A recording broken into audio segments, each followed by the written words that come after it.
We're live. Good evening, ladies and gentlemen, and welcome to another scene set in the Chronicles of Darkness Vampire the Requiem, a Requiem for London.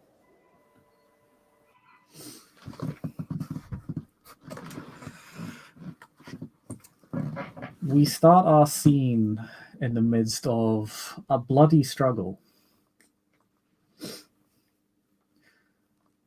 Joshua's older child has arrived in London and famished. Joshua, of course, being the ever-generous sire that he is, offers her an opportunity to pick herself up and hit the ground in London running. She does, but not quite in the way that he expected. As perhaps Charlie was masquerading her hunger particularly effectively, or perhaps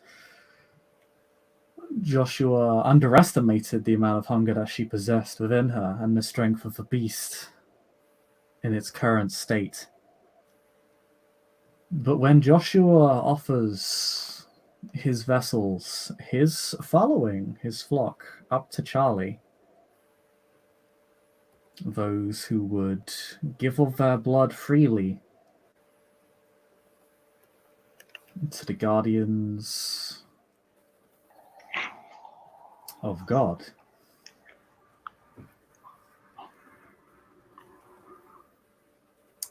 she does not stop.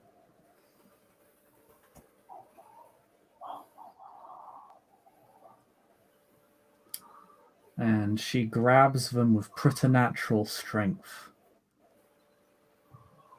and begins sinking her fangs deeply into their collar.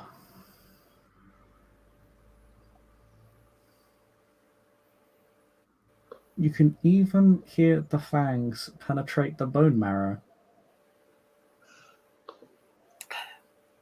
At what point, Bishop, did Joshua figure out, oh shit, something is actually wrong, I should do something? The moment you heard the snapping sound. I will spend a point of blood into celerity. I am now behind her. I will spend a point of blood into vigor as I will attempt to rip her off. Or no, actually, I don't spend vigor. I just have to spend vigor if I want to increase damage. But he will flick behind her with preternatural speed, and is going to attempt to rip her off.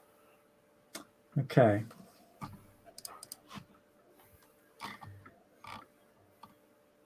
Both y'all are gonna roll me strength plus roll. In addition to any vigor you might have.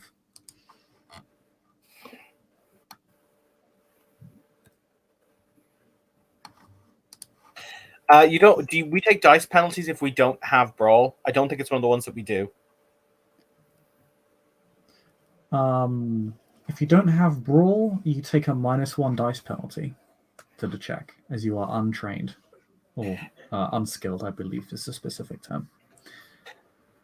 Joshua will, because he's blood potency 2, he'll spend his second blood to increase his dice total by 2, because I believe I can do that. Yes, you can. Yes, you can spend 2 blood points a turn. Farthingale, you're seeing all of this go down. I failed again. Okay, so rolls like a dairy farmer. That does make me wonder what the dice roller has against dairy farms. Okay, Charlie, you gain 3 blood points as you are physically torn away from a member of Joshua's herd. It is violent. There is flesh is torn and ripped as you drag her off. Parts of it get stuck in her teeth. Her eyes, after being ripped away very rudely from her victim, will just kind of like snap back, and she will just like snarl at him? And are you like actively restraining her, or did you just like rip her off? Basically, he. Correct me if I'm wrong, Bishop, because once again, particularly when vigor is in a thing, I could throw her quite a distance if I physically wanted to, couldn't I? Yes, you could. You could throw her quite far. You have vigor. Two, I have right? 2 of the vigors. Yeah. Okay. You're not naturally very strong, but your vigor does give you quite the heft. So yeah, you could throw her across the room. So that is essentially what he does. He will then put himself between her and the poor unfortunates as he hisses for Farthingdale to make sure his herd is not is not damaged, or to see to the to make sure that they are not harmed. Given the invisible Farthingdale, Bishop, how far away is the Throne Childer from Farthingdale, in your opinion? If you were by Joshua, what room would you be in? We can say the main stage hall. So this would be quite large. So she would be about what you probably have thrown her like 20 to 30 yards away.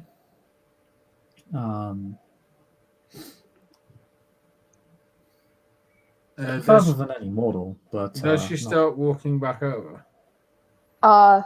She will land on all fours, and if there's anybody like closer, I guess that she could like even smell, or like would there be a way to like sense any other mortals closer that isn't being protected by scary strong vampire man? There is a whole system for this, so you can automatically sense blood. In fact, particularly with a beast, your senses are heightened somewhat. You can kindred naturally have naturally sharper senses than any mortal. They can smell blood to and sense it to a microscopic degree.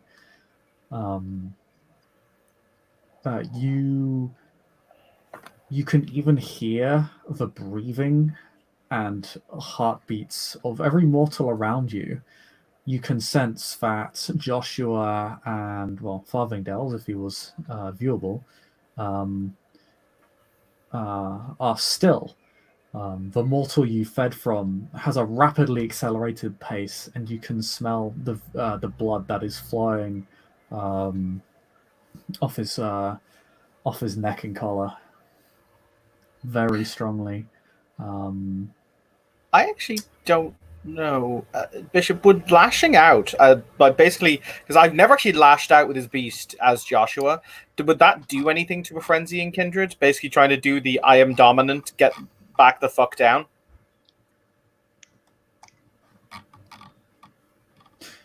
You could attempt to direct the frenzy through lashing out. You could, in theory, turn it into a fear frenzy. Oh no, that would be sad. You couldn't stop it, however. Stopping a frenzy just takes time and effort, or a very specific set of powers. Even mental disciplines cannot stop frenzy; they can merely direct it. It could cause Charlie to hesitate to attack you.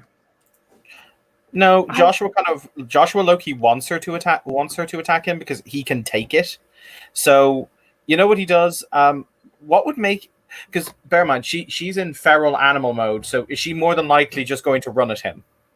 No, she is, and you could probably definitely see this in the posture where she's on all fours and she's kind of like made a calculation that maybe that's not the best way to get what I want, and is currently like kind of sniffing and listening around for like other mortals, because if she hears some or like senses somebody like right outside, she's just gonna like go out the window or like underneath the tent or something and go for the easier, closer target. All right, Bishop. Well, yep. I have Nightmare 3. With Blood Potency 1, I can only spend 1 blood a turn, right? Yes. Just letting you know, spending 1 point of blood for this turn towards the 2. I have a plan. Okay.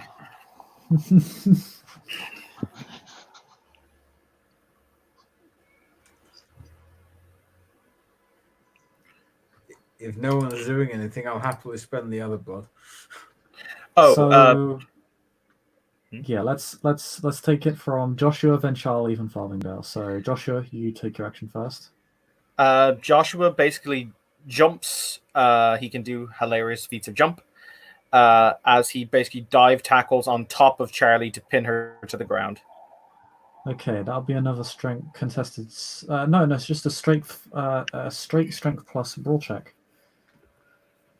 To initiate a grapple. Is this contested or is this just his roll? It's contested after he succeeds. Okay. Then basically the contested roll determines who is in control of the grapple.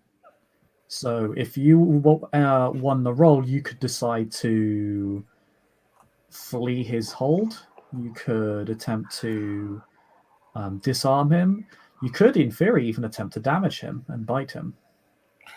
So I'll spend another point of blood, Bishop, since I'm running pretty close to a full tank. He gets 2 successes to initiate the grapple. Okay, how much blood are you on right now? Because you spent 3 now. He spent 3. He started off at 10, so he's on 7. Okay.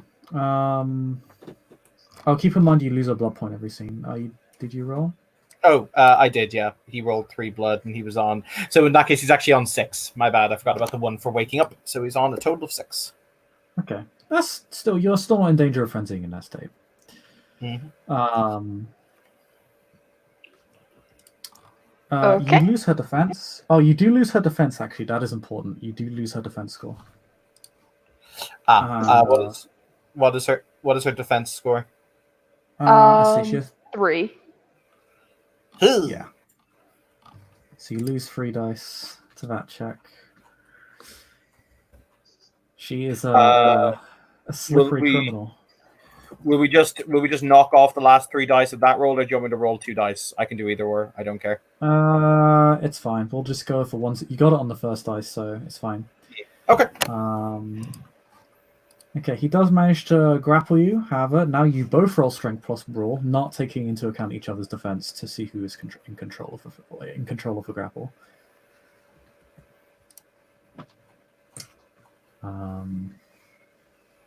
You're both unscared.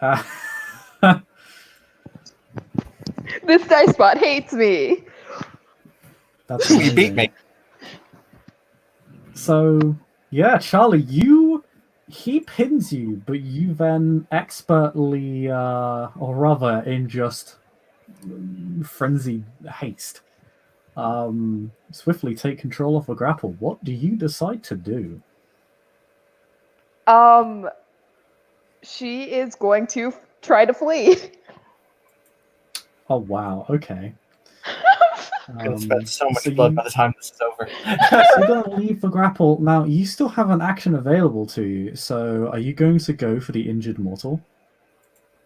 I can't see Farthingdale, can I? Because they're invisible. Nope. Farthingdale He's is under under level obfuscation. 5 obfuscate. Yeah, no, so if she sees Joshua kind of on the ground, she'll use him as almost a springboard to launch herself back at the herd. Okay. Yes, Bishop, I'm going to spend another blood to interrupt. Okay, so you're The going way to things spend... are going, it's going to be Joshua killing his own I herd. know. This is the You last realize- one I can Trying, see. this is You realise, hilarious. I should also point out, Bishop, just for clarification for the scene, Farthingdale, once he spends this next point of blood, is going to be at 4 blood total. So he might also frenzy during the course of the scene. My lord. Wow, okay. Joshua will take you both down, and don't think you well, no. Imagine how funny it would be if all 3 of us end up frenzying and just going out to paint the town literally red. Okay, so Charlie, you can... There is the wounded mortal before you, but There is perhaps, I would say it's fair to say there is another mortal nearby. A herd is more than one person. But Joshua doesn't have too many, so there are two mortals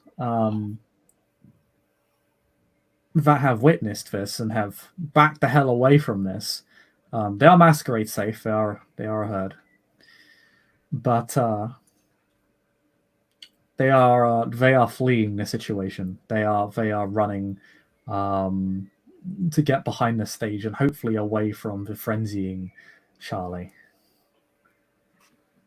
The wounded one is not so lucky and is having difficulty moving at all. He is in intense pain. I think. Oh gosh, it's such a hard decision. Once again, because I think it might have gotten drowned out. Bishop, I'm spending a blood to interrupt. Yes. So, Celerity. What are you gonna do? He is going to. I can just take a blank action, can't I? Yeah, it can't be an attack, but it can be virtually anything else. Let me double check to see if there are any restrictions, but I don't think so. It's just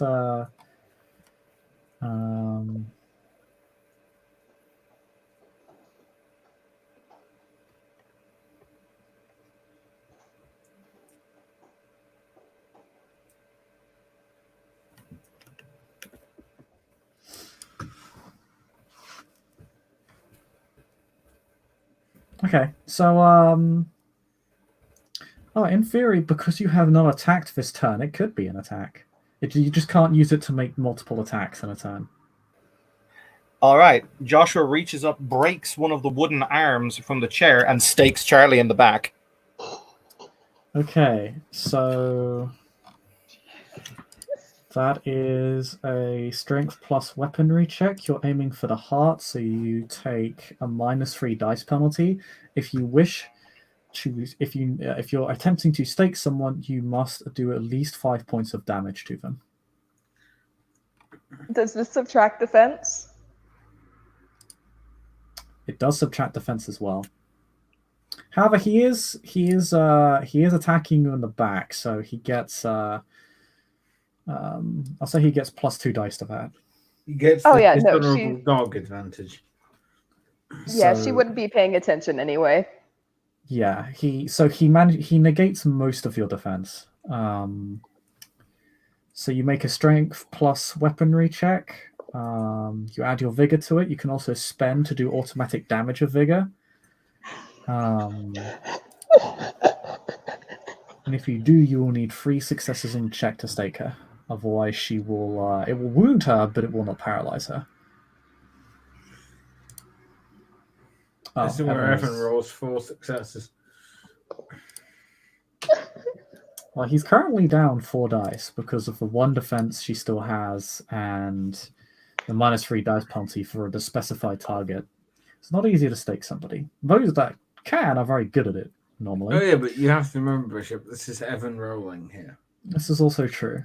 But then again, Charlie beat him on the grapple check, so This might not be his night. He has a historical pattern. He's like, I just wanted to talk about rumors, and here you are eating my friends. Well, eating his property. This is a great first impression, isn't it? So, okay, Joshua, did you hear the dice roll you'd have to make, or the dice modifiers?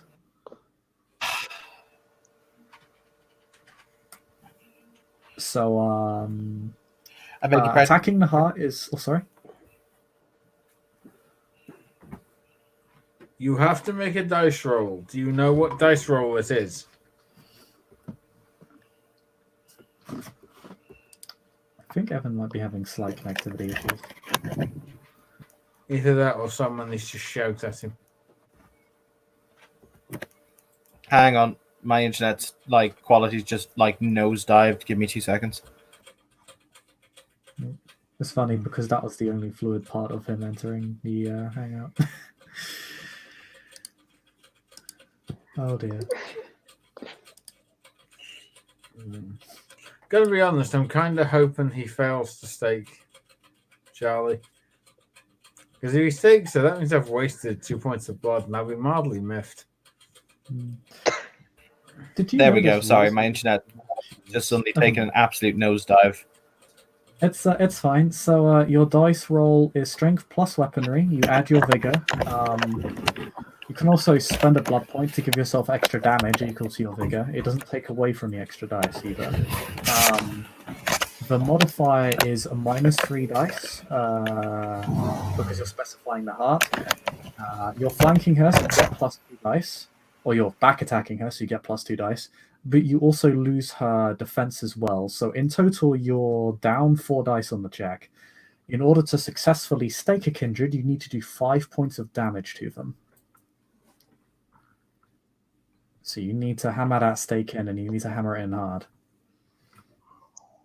God damn it. Charlie, I think you're murdering a member of Joshua's herd tonight. No, I think if he attacks her and fails, she'd be like, "Oh fuck," and just run. I mean, I do have an idea. Depends on what we shall see. It will depend on whether or not the dice roll works in my favor. Yes, that's Yeah. also true. So when you frenzy, basically the beast has a goal. There are actually ways to influence that goal. If you ride the wave of frenzy, you can decide what the goal is. There we go. I think that fixed it. Sorry. Okay. So yes, shanking my child in the back. Yep. So strength plus weaponry plus vigor, -4 dice total. You -3 for targeted on the heart, -3 for her defense, but +2 because it's a back attack. Neat. How does this work in terms of actually staking someone? Because I've never done it in this system. You need to do 5 points of damage to somebody's heart. Oh, balderdash. So if you have Vigor Okay. 2 and you spend the blood to get 2 automatic successes on that, you'll still need 3 successes in the actual dice roll to incapacitate. Otherwise, you just make All a right. void. It should be noted, a stake is a +0 damage weapon, so you do not get any additional damage from the stake. A stake is All also right, a fine well, piece let's- of meat. I mean, it's an okay piece of meat. Depends No on the one type. hitting her with a T-bone. So here you go, Joshua. I'm in the truth. Oh god. All right. Yeah, this will put. I'll spend the point of blood for vigor because I haven't spent one this turn. So he'll pump blood into vigor. I will spend a willpower bishop, bringing me down to a total of 3 willpower for the strike in order to get more dice.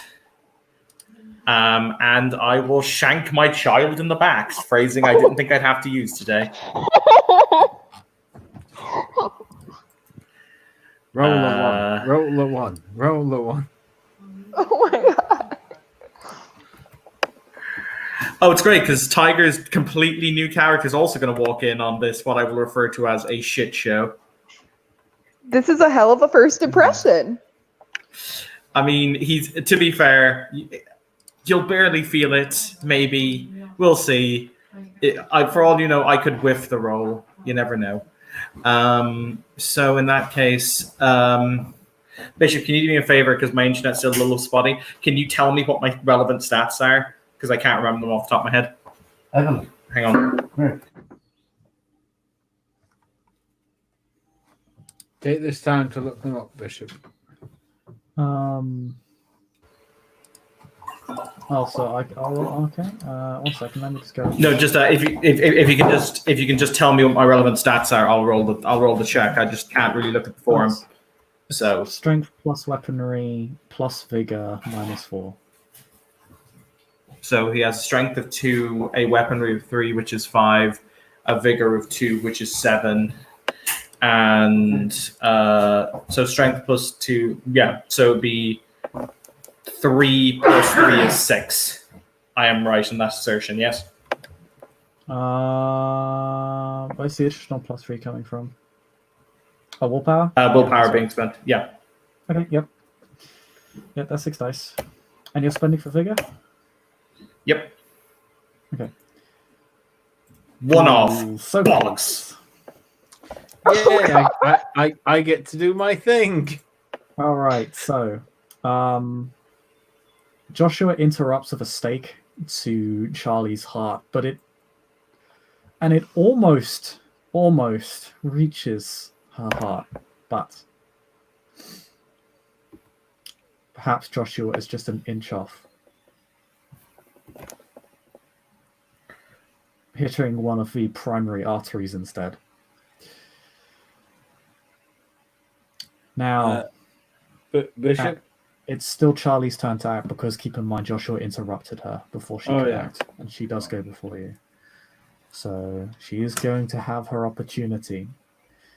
What is Charlie going to do? Charlie, you take 4 points of bashing damage, which might sound like a lot, but Kindred don't really care much about bashing damage. They can heal it very quickly, and even if their health track is filled with bashing damage, they don't slip into torpor. Okay. You effectively have, when it comes to bashing damage, 16 It's double your levels. health. Yeah. So you are. It's painful to be sure, but it's not. It's more of an annoyance than a threat. Yeah. I think she will continue on her path, and oh gosh. Okay, so like, tell me if this is like an okay thought process for a frenzied vampire.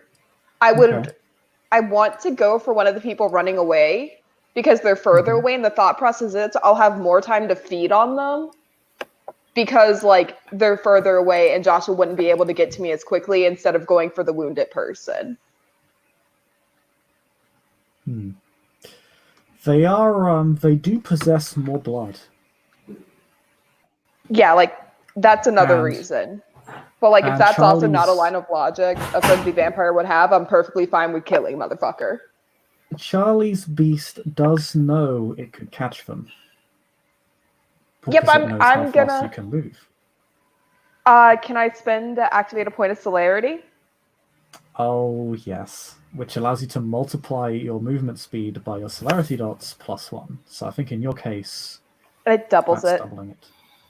So that makes you actually very quickly, given that the base speed of a cheetah is 15, and then give or take its dex plus athletics, it's around 20-ish. So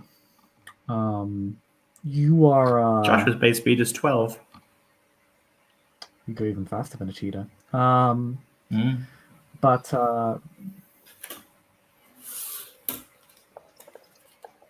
I'm not even sure. Actually, it wouldn't even apply that. Like it would make because the space speed already started that. So yeah, no, that's just his full speed. So you're faster than cheetah. So you're running like a frickin' like a sports car. You know, you Vigor is a hell of a rode drug. 100 miles.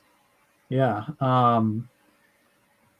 So, and in a very jarring fashion as well, like it's instant. There's no period of acceleration. So you more or less instantly jump onto one of them. And in Frenzy, you don't have to grapple to bite and feed from somebody. You can just attack.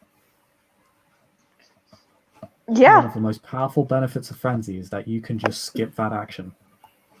Yep. I would like to attack. Okay, they have a defense of 2 because that is the average defense of a model. But you're attacking them as they run away. You're back attacking them, so you more or less ignore their defense rating.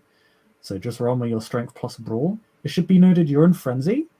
When you're in Frenzy, all your physical stats increase by your blood potency rating. So your strength, you have blood potency of 1, so all your physical stats go up by 1, including your strength. So you effectively get +1 dice. Okay. You can just see Joshua laying on the ground like, God damn it, this always I happens. failed. Oh wow! So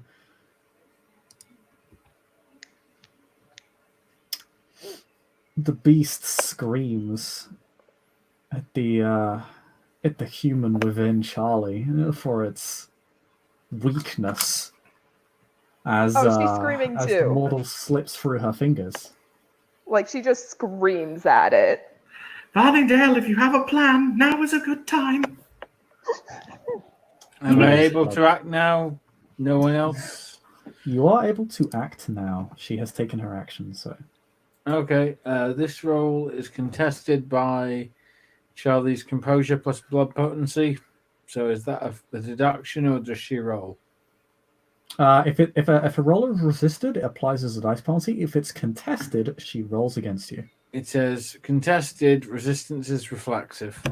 Okay, then that basically means she rolls at the same time as you do, Okay, And so and it's her composure. resistance roll does not take an action because it's reflexive. Pardon? It's composure plus blood potency. Yep. Composure plus blood potency. Okay.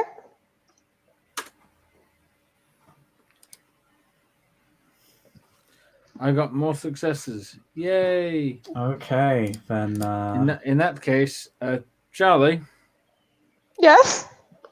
you're going to hear from the dark, in fact, literally from seemingly all around you, the words, "Charlie was a good girl, and Daddy had just told her to go to bed.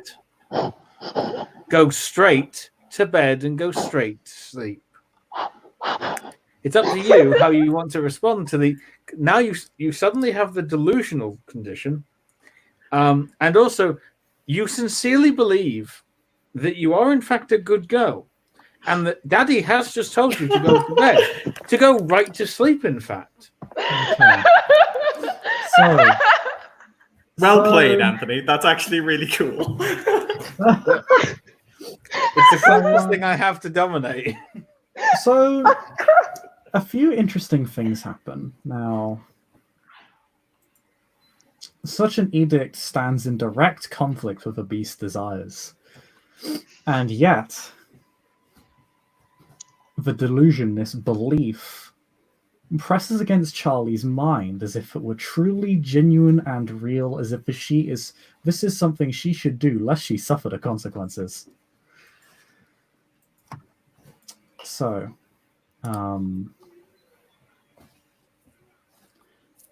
it is just a belief. However, If I may quote from the power, the vampire defines the exact beliefs but can't control the reaction to those beliefs, nor can they inspire a delusion that would make the victim homicidal or self-destructive. They can force someone to believe that their friends hate them, but not that they must attack those friends. The delusion lasts for a night. If the vampire activates dread presence, it instead lasts for a number of nights equal to the vampire's blood potency. My blood potency is 1, so it will be pointless. so this forces Charlie into a corner, mentally speaking, because this new belief that has been introduced into Charlie's mind contradicts the desires of the beast, and because Charlie is less hungry than she was mere seconds ago.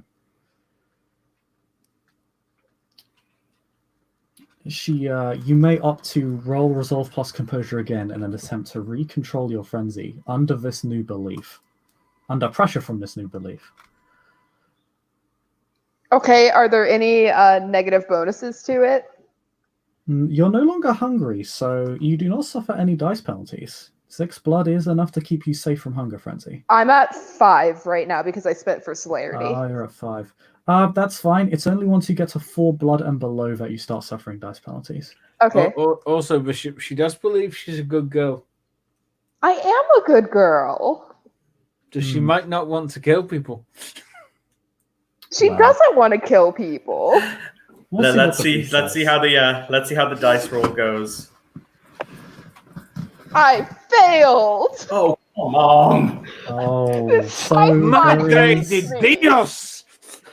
there is a few Wait, moments hang of on, hang on. I thought you had one more dice. I thought you had 6. No, resolve is 2, composure is 3. Oh God Almighty! Why? Literally. so I love how the Lankea at Sanctum were just sat here going, God, you always, damn it!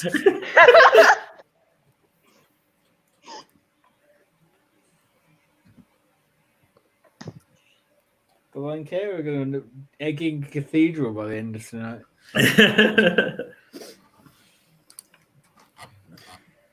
oh yes.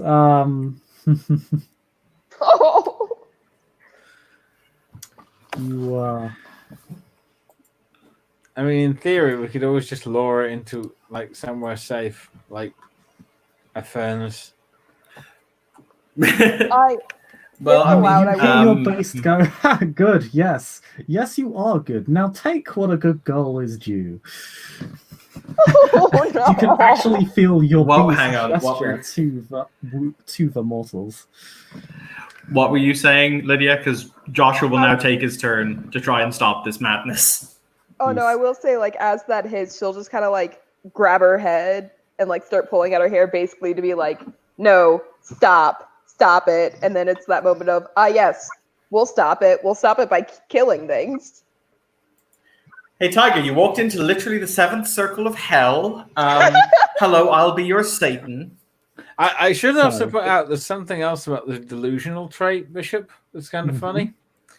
Here we are. With delusional, you can't truly repress your belief, but spending a point of willpower lets you come up with an explanation, albeit one that will sound psychotic if you explain it to someone else, as to why your delusion does not apply to a specific situation.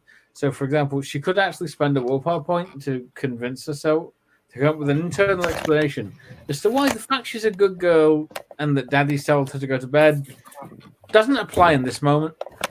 I have an explanation for that. And also, the resolution is you completely disprove your delusion or destroy the vampire who is the source of your paranoia. Possible sources: the nightmare discipline, and you gain a beat if you adhere to your paranoid belief despite evidence to the contrary. Yes. I do have an explanation that I think would make sense. Mhm. To be fair, the beast are telling you that absolutely applies. That's why you should kill them. All right, I'm ending this right the f now. What are you gonna do? Fail to throw in the stake again?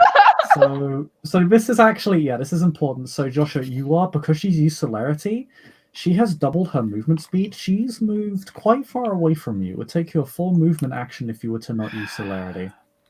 It would actually take you more than that. She's actually moved twice. You're not that far away from each other. She can move much further than that, but she didn't because the mortals aren't that far away.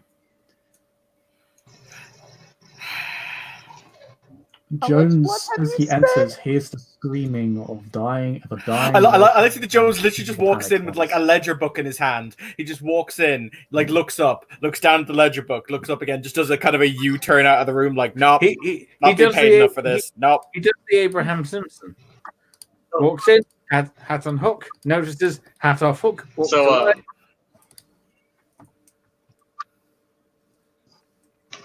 All right, quick question, test. Can you guys hear me? Yes. Yes. Okay. Cool. So the way I'm imagining this is Jones has not actually like accepted being the bookkeeper yet. He just saw like an ad up on a fucking telephone pole or some shit, and he just walks in. He's got his finest clothes, which aren't looking too great because he's Nosferatu. He hears all this screaming. He looks down at the little paper in his hands. He lets out a deep sigh and says, "I do really need the money," and he continues to walk forward. Okay, so Joshua, what is your action? Madre Dios. No, because Joshua's losing his patience now. He might actually have to take a frenzy check because his response is, "My child should be better than this." I told you I was going to be a disappointment. Well done. Yes, revenge. As the representation of your inner terror, Joshua, why should you be better? Why should she be better? You aren't. Oh, that's just impressive. Actually, Bishop, I have a legit question because Joshua staked her. Is the stake still sticking out of her back? I want it to be. Yeah, we'll say it is. Will you give me a modifier if I literally attack by punching the stake, trying to get it just that little bit into the heart? No, I'll give you +1 dice because it's +1. Fuck it, I'm gonna go all out, mofos, because this has to end because of raisins. So yeah, he will spend the full movement action to get there, and to the chest. Why not? So in that case, it's difficulty 4 to do the attack. So he's got a strength of 2 plus vigor, which is 2 plus 2 is 4 plus 3 is 7.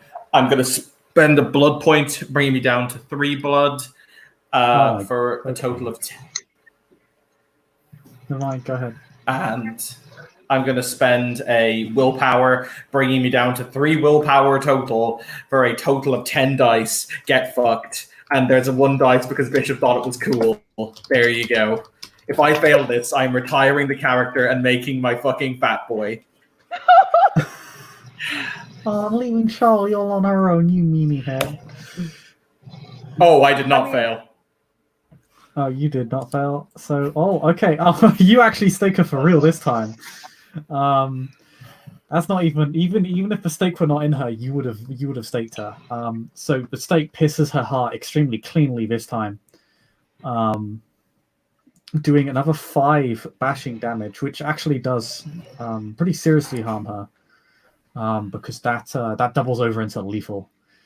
So Charlie's now at 7 bashing and 1 lethal as she immediately hits the floor. The screaming and roaring and growling coming to an abrupt stop. And as that happens, Jones, can you roll me a d10 real quick, please? This will determine your. Yes, I can. Give me 1 second. Tiger, as your friend, as your friend, do not roll low on this roll. This entire thing started because she rolled a shitty d10. Do not do it to me. I love you as a friend. And I thought it would be interesting. I say you absolutely should roll like a 1 and then take a dramatic failure because I'm invisible. It's being very slow, which I find annoying. It is being very. It's very rude. There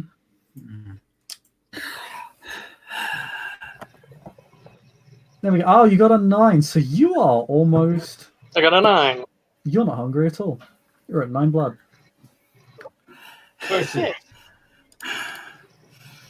You don't even feel the need So to Joshua, feed. What do you need to feed? Joshua kind of slumps down next to the unconscious, torpid body of his kid. He just looks at her as you see him kiss his ring and his forefinger. He just kisses it and puts it on top of her forehead and says, "Welcome home, little one."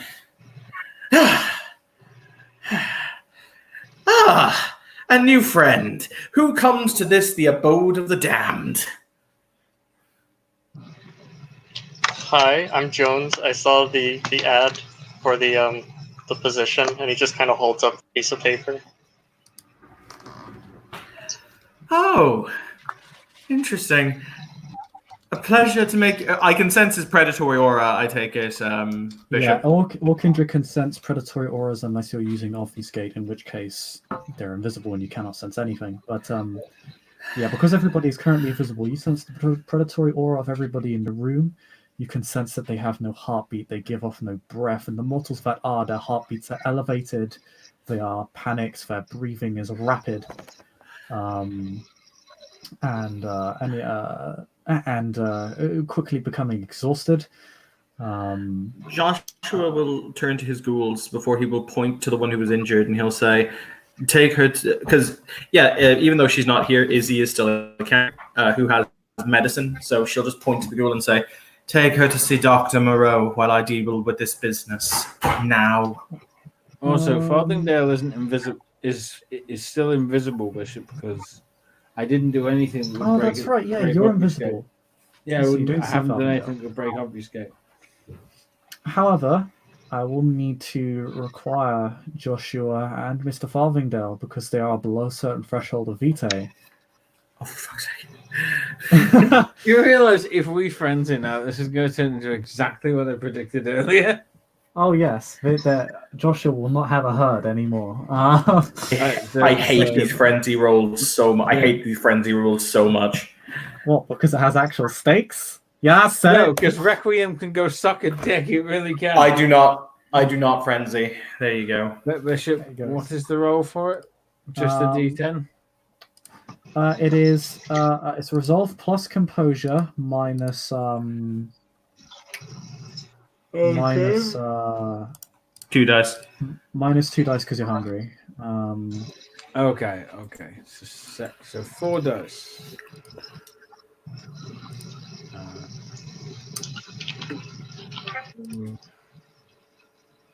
So yeah, Joshua. Oh, come on. 0 successes. High frenzy. And given that Joshua only got 1 success, he came perilously close. Joshua is tempted, but is otherwise unbeholden to the beast's will. Farthingdale, however, Now there's an looks at that invisible bleeding, moaning mortal, and well, invisible noms. Invisible noms. No, you would immediately break obfuscate because that's mental, and you don't have the wherewithal to continue yeah, I it. think what happens is I'm going to actually ask. I'm probably going to ask I understand it. I would be in because I can attack someone and get into a fight while only being visible to that person. So as I understand it, if I attack one of the herd, I will become immediately visible to that member of the herd. But to everyone else, they're fighting an invisible man.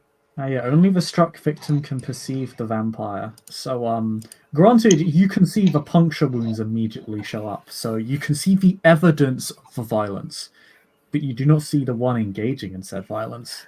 What you can do though is you can spend a willpower. Please do, because I swear to God, this is starting to irk me. You can spend a willpower. Oh no, you can't. You can't do that in the system. Fuck! I hate the system. I also only have the 1 willpower left, so. Okay, Joshua draws the Ag sword. There you go. Nice, yeah. I told you Requiem sucked. Yep, I believe you. So, I would almost prefer V5. Almost, but not quite. alright, That's a stop bitching. statement.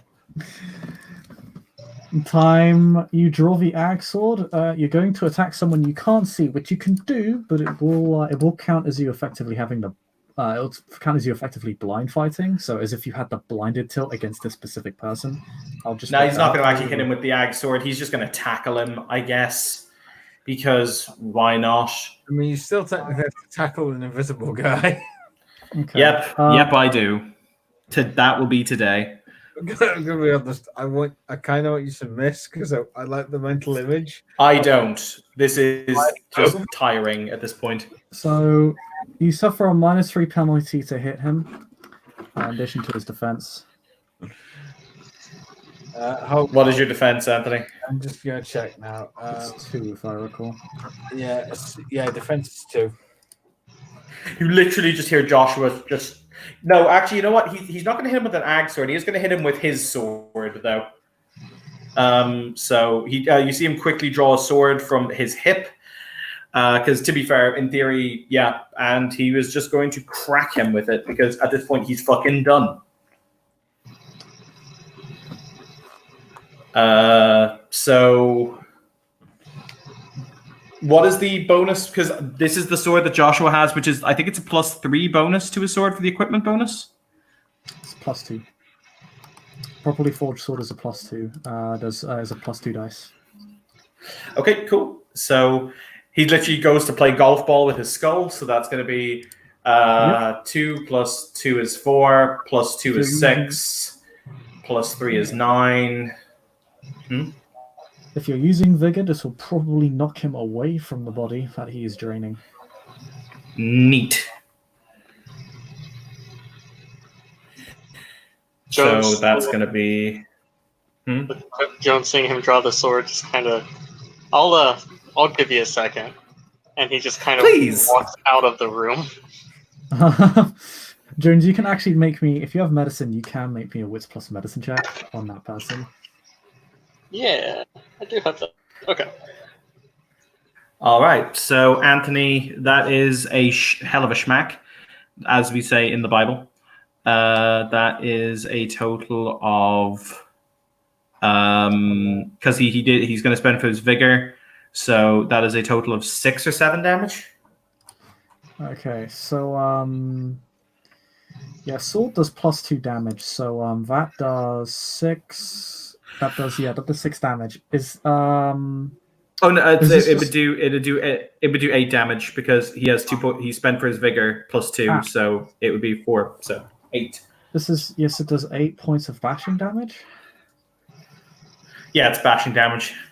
Okay, this hurts a lot, Farthingdale, and you actually get sent go flying back a few yards, quite far, right off the stage. But as I'm still I in got points. frenzy, Bishop, Yep, you gain I- 3 blood points. I assume I'm going to notice, like my beast is going to be aware of the fact he just got clunked in the head by Joshua. Yes. Dread presence, Joshua. Okay. My beast is going I to got one. basically tell him to GTFO. Okay, so Joshua, here's actually something you can do to break Farthingdale's obfuscate. If you succeed on a lashing out check, it will break his obfuscate. Is that an action or is it instinctive? I will double check Oh. for you. But that is that Before lashing anything out else. can actually break obfuscate. Before anything else, Jonesy did succeed on his medicine check. I did. I got Okay, a success. so Jones, that wounded mortal there needs immediate medical attention now. As in, they need a blood transfusion. This is not. They need a hospital, and they need facilities only a hospital could provide. This is if they don't get it, they will die. Sir, I'm gonna take that one to the hospital. They're not looking great. Thank you. I'll be done dealing with this little bit of business shortly. You could always leave them Okay, to Farthingdale's and he's just tender like- mercies. No, because he's doing this to save your soul. I'm just gonna scoop that person up and take him to the hospital, I guess. Yes, Farthingdale, your beast, the goal was to feed. However, it's relatively sated now and just took a tremendous amount of damage from Joshua. Yeah, So- this is why I'm thinking it would try to dread presence him. Because I fled and you just thumped me. I want you to go away now. Can it do No, I don't think it can. Can the beast do non-physical actions? What do In you Frenzy, I don't think you can. mean? Let me double check for you because the beast is somewhat more intelligent in this system than the Masquerade one, where it's just fell. The beast has a degree of sapience in Requiem. But I will double check on your behalf.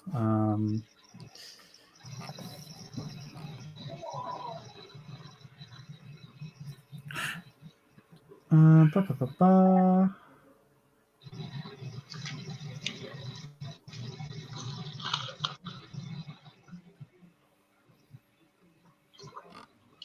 So it can lash out of its predatory aura.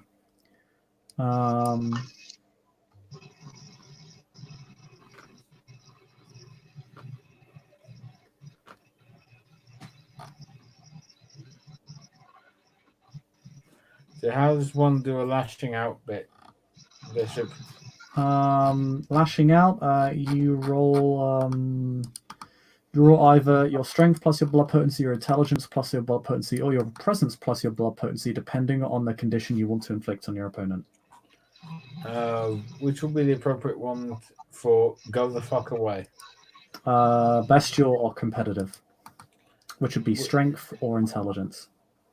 I will go And that's- with intelligence because that's 3. That's conflicted. Okay.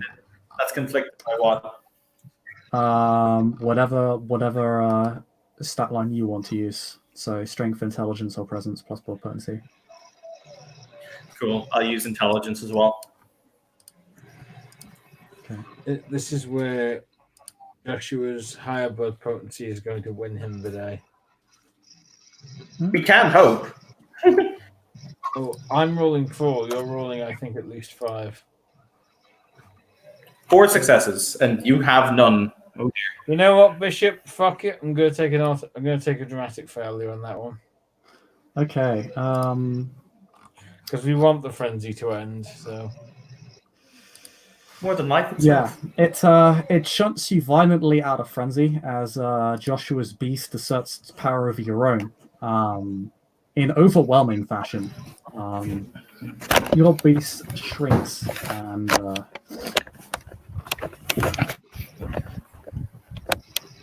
You gain the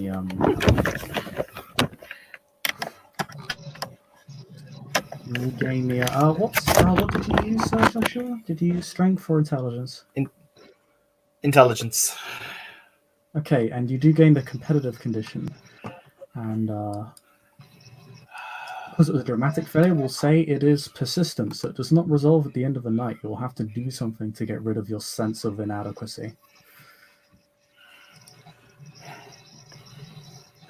I could just do what I do in real Joshua life just and kinda- live with it forever. Joshua just kind of sinks down to the stage. He just kind of looks at Charlie as an afterthought, and he kind of pets her hair before he'll wrap the hand around the stake in her chest, and 1, 2, 3. Won't she immediately refrenzy? No, not now. She's been don't think staked so. for a few minutes. And if more, Please no. the most she would do is probably lick at the blood on the floor. The injured mortal has been taken away. The other two have left the scene. They have just ran. They've just ran. They haven't stopped to ask questions or go back to ask what's going on. They've just fled. Damn cowards. But the source of the frenzy is largely absent at this point, and Charlie is not full, but sated enough to control herself. So yeah, she will be out of frenzy. Joshua just kind of sits there, like he looks just drained as he kind of sits Charlie up next to him and just kind of lets her lean her head on his shoulder before he will just kind of say, "Well, we all make life choices, I suppose." She'll kind of look down at herself. I'm assuming covered in blood and a little bit of gore. And then kind of at like the scene before her and just like thump her shoulders a little and go, "Well, that was a bit of an introduction." Farthingdale, are you all right, old man? There's a slow, like horror, like Hammer horror movie style slow sitting up. Why does my head hurt? And why do I feel a sudden desire to go sit in the corner and eat Ben and Jerry's? What did you do to me? Nothing. I wasn't going to let you put another black mark on your tally, old friend. Black mark? He blinks slowly, then looks down. Oh, this is go. He's going to like look around. Do you know where you have? Do you remember where you put the barbed wire?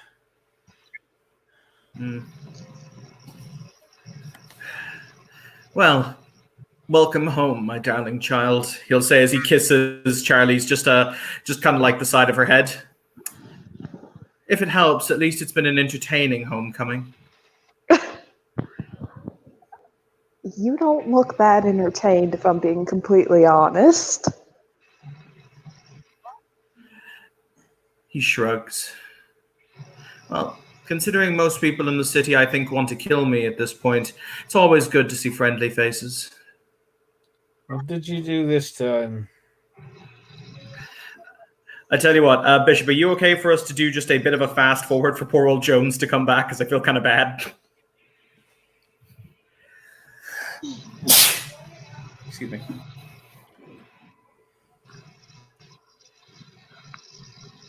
I don't know if he's there. He said I can just deliver him and then like return, so I think it's okay. But I beg your pardon? Jones will he said it's cool if I just take him to the hospital, drop him, and then come back. So I'm assuming that's okay. It's in the side Okay, cool. So Jones, as you come back in, you'll find the fact that all the people who were trying to murder each other, two of them are sitting on the stage. One has their arm looped over the other, whilst Mr. Farthingdale is sitting in a chair, possibly with some tea. Farthingdale at this point has found a remarkably comfortable looking couch You have no idea quite where it came from because it wasn't there when you entered the room. But he's now like lying sprawled across it. While as far as you can tell, holding an actual wooden crucifix in his hand. You get the odd. He looks a bit like he was about to be buried, but more sloppily.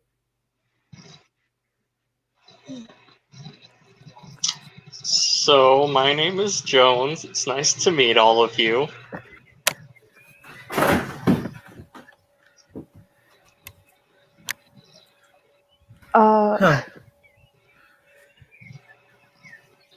Tell me you brought some aspirin. Can't say that I did. I do apologize, Mr. Jones. I do fear as though you might not be. You might not have seen us at our best. Charlie will stand up and kind of like zip up her jacket a little to hide all the blood, and just kind of walk forward to Jones and be like, "Hi, my name's Charlotte. You can call me Charlie. I know what you just saw wasn't exactly the best impression of myself, and I'd like to go ahead and apologize for that. But it's really nice to meet you." Nice to meet you too. No worries. We all have our moments. Indeed. It's a pleasure to make your acquaintance, Master Jones. My name is Joshua Bainforth. I suppose if we're doing formal introductions, as you clearly are a similar individual to us, I'm Joshua Bainforth of the Clan Deva, Bishop of the Sanctified and Archon of London. It is a pleasure to make your acquaintance. Likewise, I am Jones of Clan Nosferatu of the Lancea Sanctum, child of Father Daniel. A member of the Keeper faithful. Of the Lancea Sanctum. Yeah. Yes. And one of your clan members, Farthingdale. If he says so.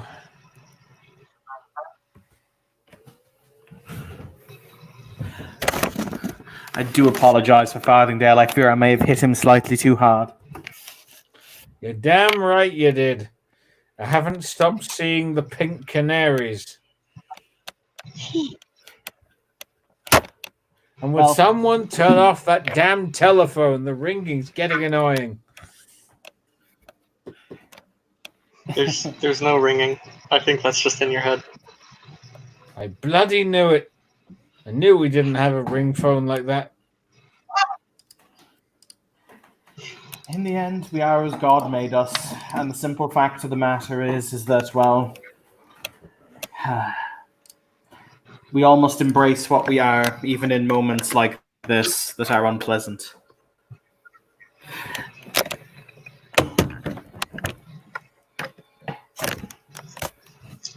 So you are a lower keeper, Master Jones.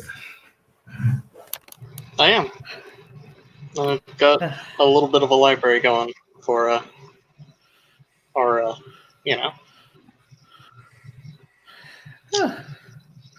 Mr. Farthingdale also keeps a library. Perhaps you two would like to exchange books. I would definitely be interested in getting a chance to look at what he's got, and more than happy to share what I have. Could be Jones, for his part, it's pretty easy to tell he's super nervous. Like, not nervous because he just walked in on a bunch of people trying to kill each other. More nervous because this is effectively a job interview for him. Yeah, you walked in on a bunch of raving psychotics trying to murder a bunch of people, and your concern is that it's a job interview. Well done. I mean, the first part is vampire society. It's to be expected at this point. He ain't wrong. He's not, though.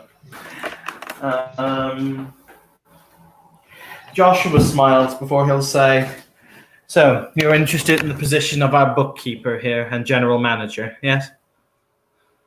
Yes, sir. Well, considering the fact that you met us when we're half covered in each other's innards, Provided you keep that little piece of information under your hat, I think that you can consider yourself hired. Thank you.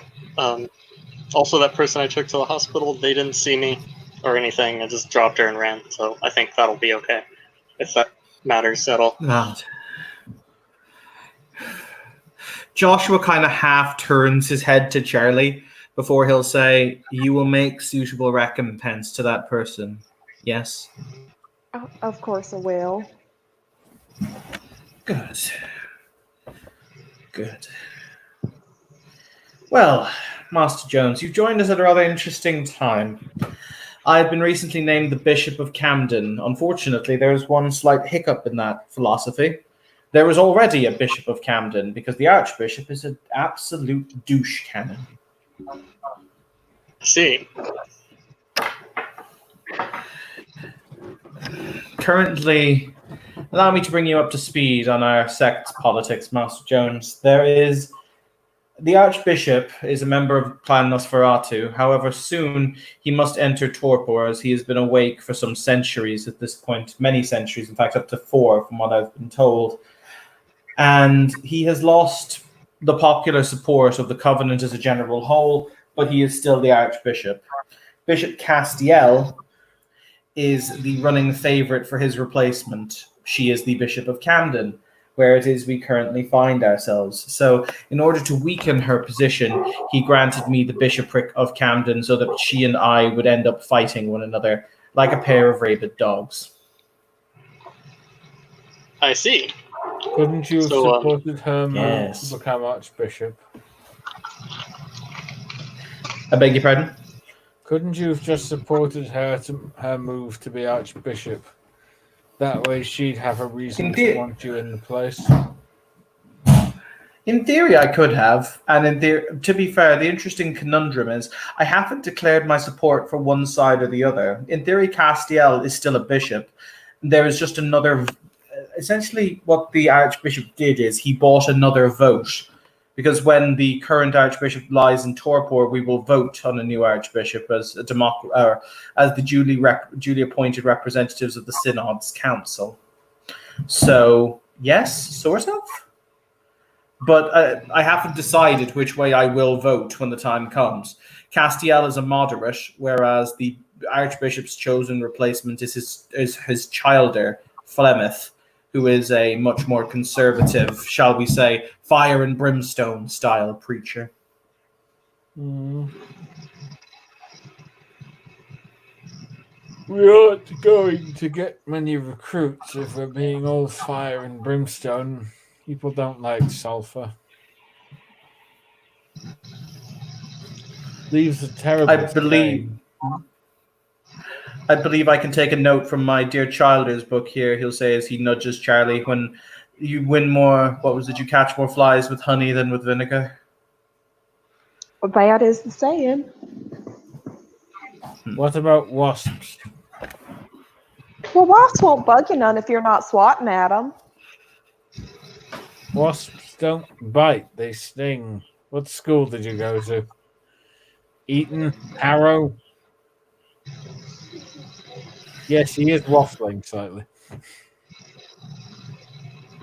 If it helps, he's just taken a significant amount of blunt force trauma to the skull.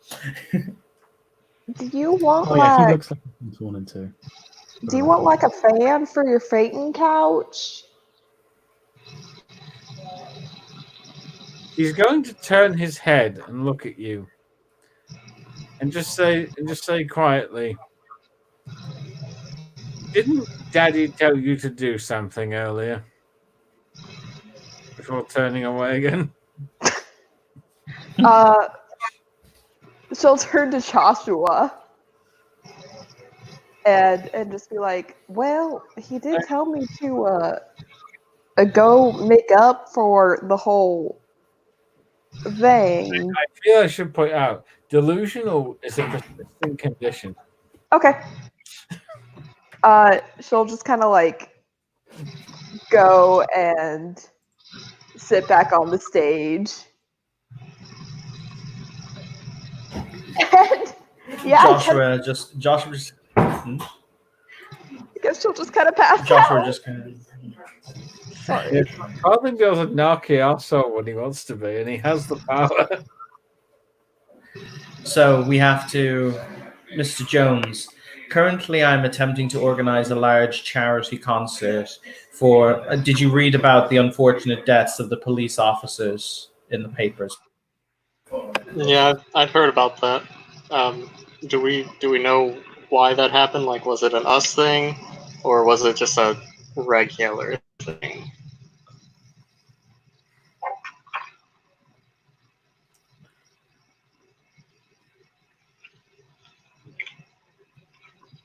Depends which us you're talking about. Not like us, but like in general us, if that makes more sense. You're in a place of safety, you mumbling dolt. You can speak. You can speak clearly. And Was it a vampire thing? And someone turned Was off. it a vampire thing? Oh no. Yeah.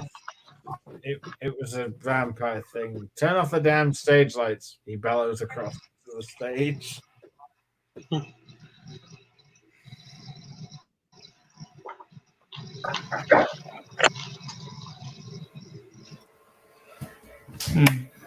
But yes, we are trying to arrange a charity concert for the individuals who, for the families of those who lost their lives.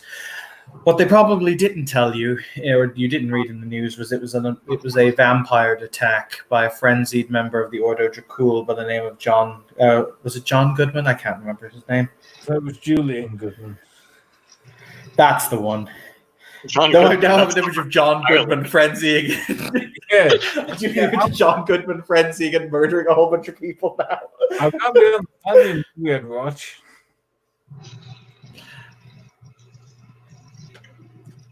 So if you can start laying down the business framework as well as setting up the necessary charitable donations and accounts, that would be an excellent first step, Master Jones. of course. We will see to it that you are provided all of the ledgers. On the side note, I thought John Goodman was dead. Turns out not. No, he's still alive, I'm pretty sure. I was going to say, didn't his career basically cease to exist because he did something really stupid, but I can't remember what it was. He's also really tall, Evan. It was 1.88 meters.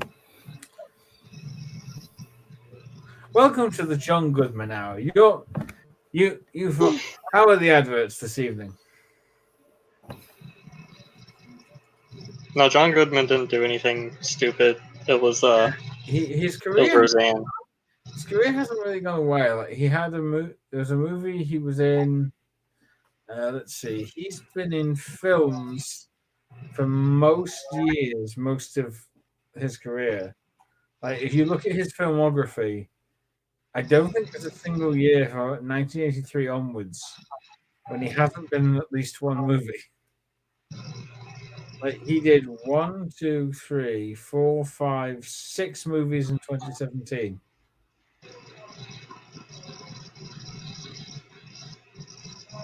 Yeah. And he's been in a load of television stuff. His career's been apparently going pretty well. Mm-hmm. Anywho.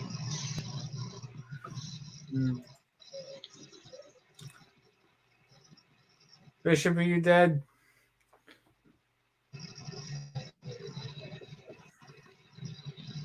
I'll have you know I'm very much alive. Unlike the rest of you. Yeah. I think Evan died briefly. Mm. Oh, something to note, Charlie. You're feeling a lot less hungry now. Weird. I feel like that whole unconscious bit helps with it. Yeah, you're trying to go unconscious, but man, it really isn't your night. Like you're convinced you should be going to sleep, but whenever you try, it's just you can't. Like you're physically incapable of going to sleep or entering torpor. It's just, man, it really isn't your night. And the fun thing is that when the yes, night ends and the sun Charlie, there really is someone who I should introduce you to. Oh, who's that? She's just kind of like laying on her back on stage, staring up at the lights. I had hoped that we wouldn't all be covered in blood and gore when I introduced you to your sister. However, that apparently seems to be impossible. It's fine. I'm not angry. I feel like but you're angry. yeah.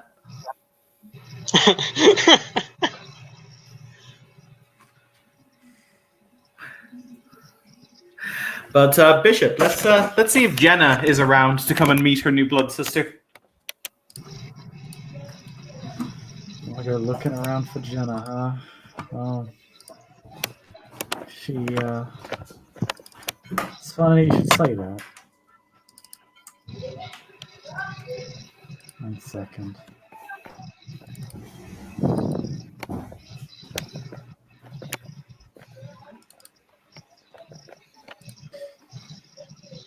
She, familiar looking face to Joshua And Joshua disconnected again. well, Charlie Barnett. What was Jenna's last name, Bishop? Jenna Jameson. She could literally. Some people literally call her JJ. Some neonates have taken to calling her that. Allow me to introduce her Abrams. Allow me to introduce you to Miss Jenna Jameson, or JJ, your blood sibling. She'll set up and just like wave. Hi there. What in God's name happened here? I went a little too far. We discovered what happens when you fly American. There was quite the punch up, my dear. Between who? Between your father, your sister, and me.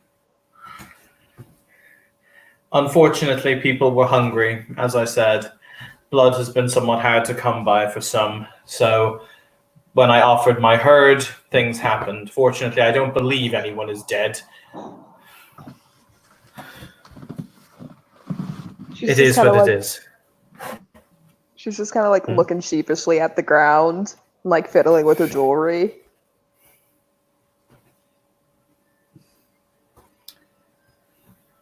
Jenna takes the news surprisingly calmly, but the reaction is still pronounced. It's just not erratic or irrational.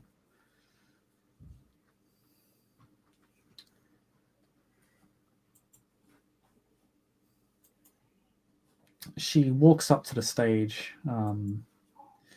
where you lot are.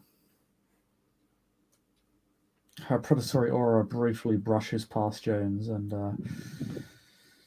she swipes a finger on the blooded floor and tastes it.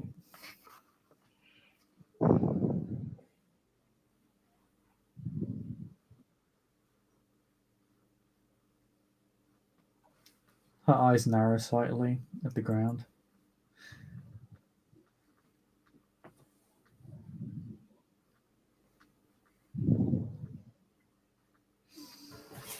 Sorry, what was that? For the record, StreamYard is just nutty when it comes to bandwidth and its usages. But what were you saying, Bishop?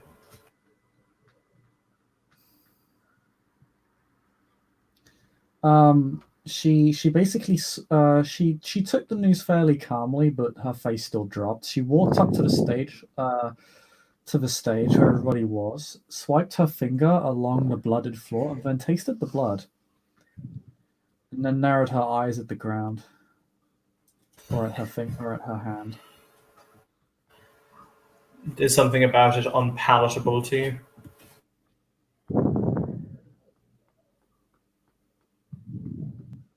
No, it's just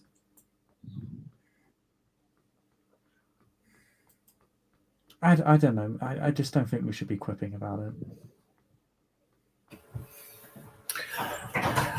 It's one of those things, comedy in the moment. It's gallows suppose, humor. because if we without don't- the gallows.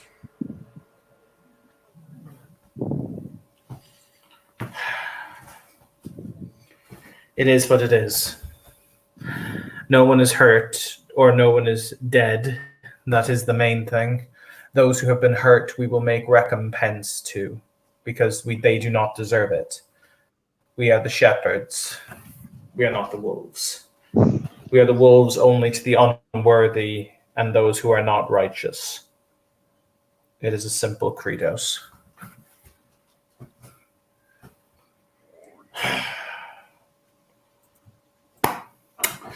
So, Camden. Farthingdale, you know it's my intention to make you a priest, right? I had a feeling. Call it divine inspiration.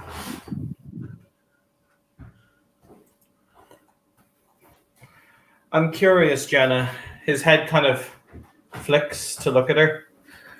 We've attempted to make overtures to your friends in the catacombs because despite what they are and despite what it is that they must do to survive, they still require spiritual guidance because they are still God's children. But they have proven to be rather more cagey of late than they had been. I'm wondering, has something majorly changed?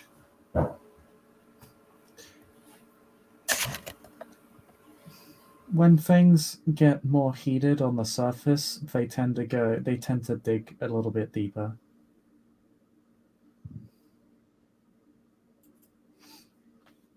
It's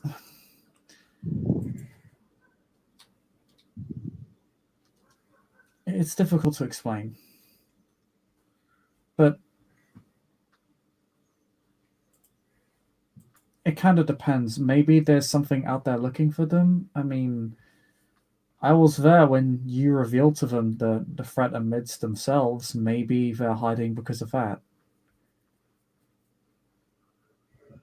Some of us have, I mean, I can still reach out to them. In fact, that's actually one of the reasons I came back. I have something to give to you.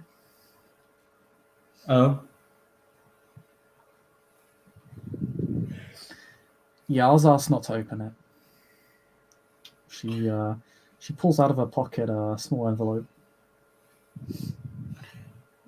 Joshua will slit open the partially envelope. folded to fit in my pocket. Mm-hmm. Yeah, it's a very simple envelope. There's nothing at all particularly formal about it.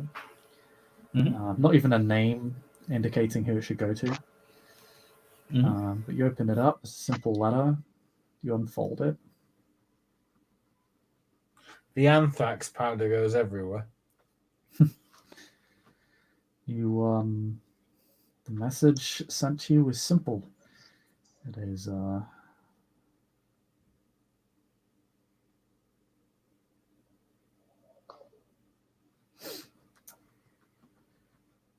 it's a couple lines.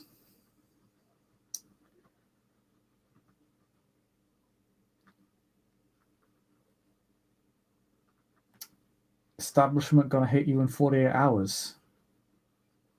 Message if you need an exit plan.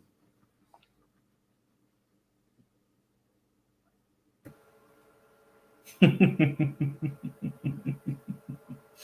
is signed J.L. Who would that be, Bishop? Do I know that abbreviation? Oh, Jade Lady. Yes. So, as some of you know, I am currently the Archon of, well, I think I'm West London, one of the Archons of West London, I think. Or am I East London? I can't remember.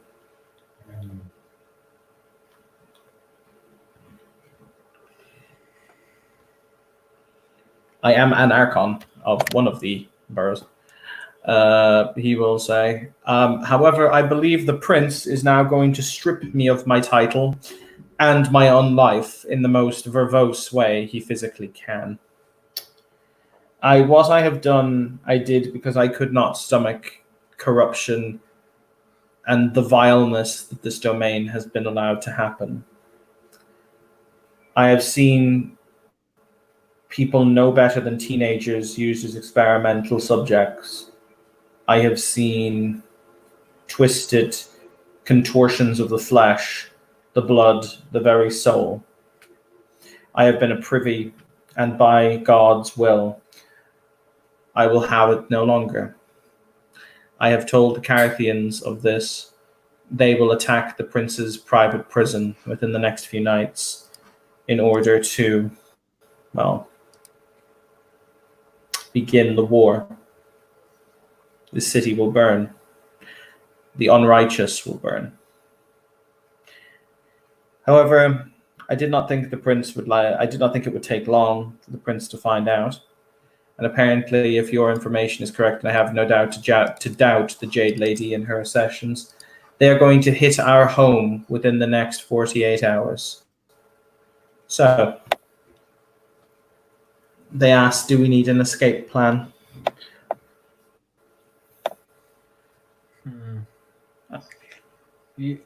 You say that the righteous will burn. There's an old poem you should really remember, Joshua. The rain, it raineth upon the just and unjust fellow, but more upon the just, because the unjust hath the just's umbrella. You can't assume it's only the unrighteous that will burn. Everyone will die. Quite so. So, the question is, do we stay and defend our home, or do we leave? Well, if we leave, then who are we leaving behind? We're not the only ones not putting up with this. And there are going to be others who are fighting. And what about the people who get caught in the crossfire? It's not right to just leave them. Bishop, can I ask a question? Mm-hmm. If this is what we think it is, if the prince were to attempt, like, admittedly, I'm now a very derisive figure in the Sanctified, but if the prince were to try and murder a bishop in his own home, would that galvanize the Sanctified? If it were to become known, yes.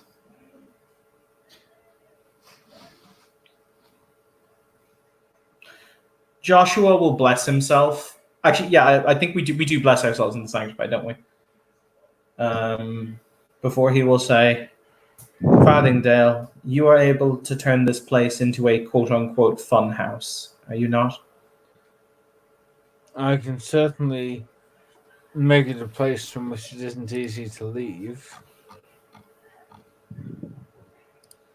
As to whether or not the occupants have any fun, that's a different matter entirely.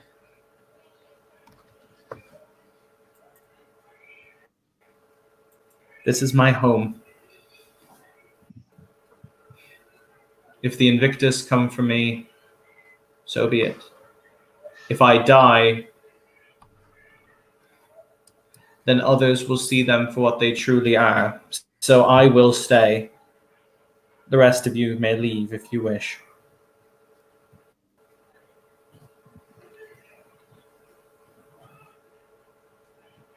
I just got here. Of course I'm not leaving you.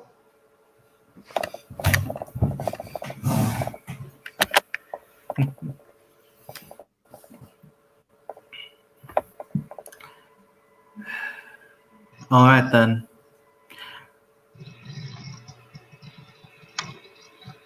If you'd need me to send another message It to would- them, I mean, they're your favor, right? Maybe you could convince them to fight?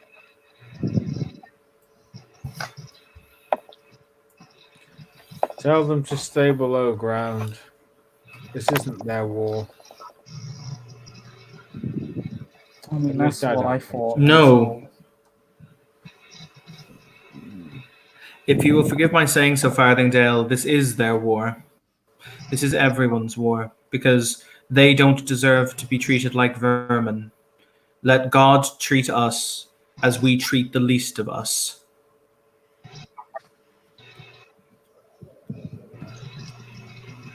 Have you suddenly become Jewish? Have I suddenly become what, sir? Have you suddenly become Jewish? It almost seems like you're quoting No. the Torah. I believe that God is a loving being, Mr. Farthingdale, and I believe that for those of us who are the least, we need to be shown compassion. The Revenants do not deserve what it is that has befallen them, and they deserve to be raised up on high so that they may find their own peace and solidarity in the Lord. But pragmatically speaking, they'd be better off hiding and praying. Many of them will die and will be damned for all time if they fight. If I may, why don't we just let them make an informed decision? At the end of the day, if they want to pray, then they can, and we'll do our best to save them. But if they want to fight, it's not all right to just force them to stand by. It's not a question of forcing them, my dear. It's a question of whether or not we invite them to fight at our side. Mr. Farthingdale, I have a few questions for you as you are the more technically minded individual here. What occurs to us if we stay will need to be known to people. I assume you can rig this house or see to it its security systems are upgraded so that, well, any individuals will be recorded. It can be uploaded to a safe, secure network. Yes? Yes, it should be reasonable. And even if something obfuscate, it will eventually become cool. You know, you were talking about having your event. Why don't we just have an event, and so like use air quotes, with the people who know what's coming, and then it's like a real big public deal, but like everyone who's here knows what they're getting into.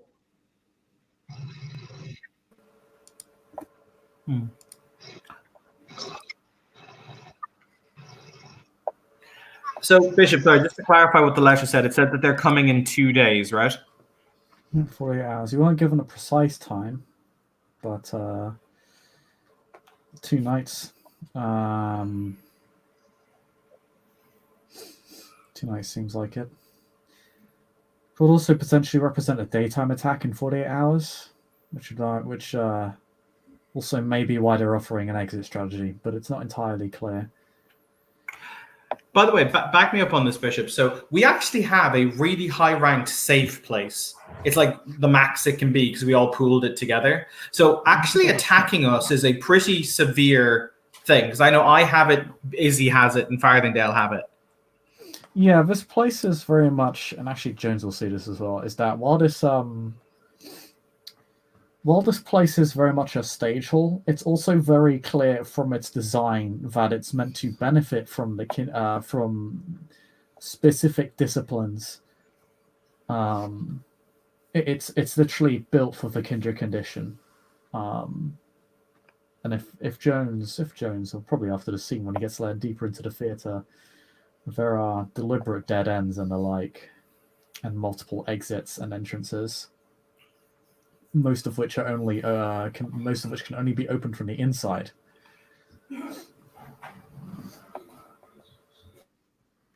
This place is very secure. Probably wouldn't survive C4 to the walls, but then again, what does? This place isn't a literal vault, but it doesn't need to be.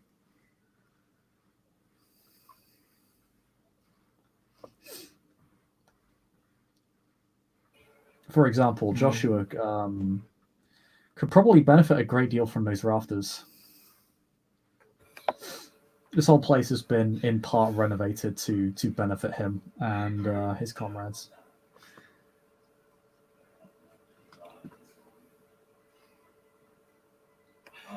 All right, let them come.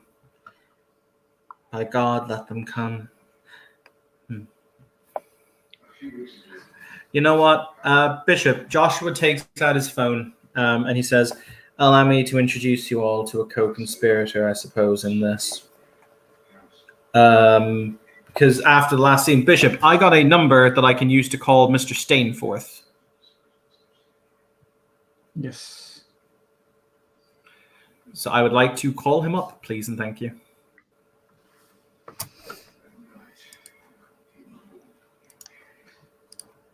Okay. Phone starts going off. Takes actually a while to answer.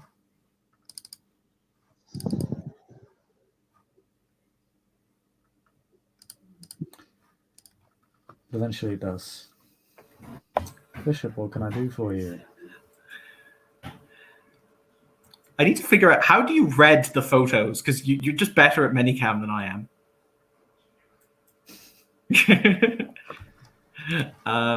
But he'll say, Mr. Stainforth, it would appear as though our friends have heard about complacency of certain matters, and I have heard from reliable sources, aka our mutual friends below, that they will be overtaking my house in 48 hours' time.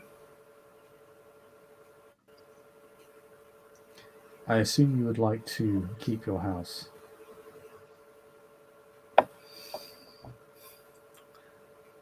If what I assume is true,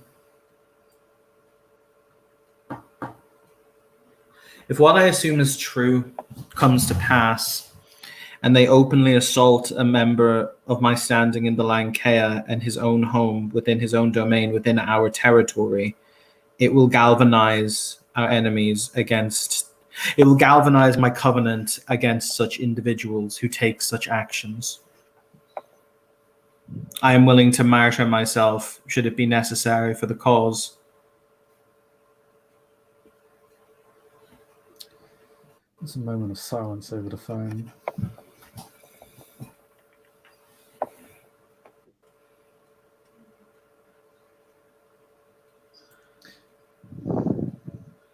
I would like to avoid that. However, depending on how the situation develops, martyrdom may not be off the table. If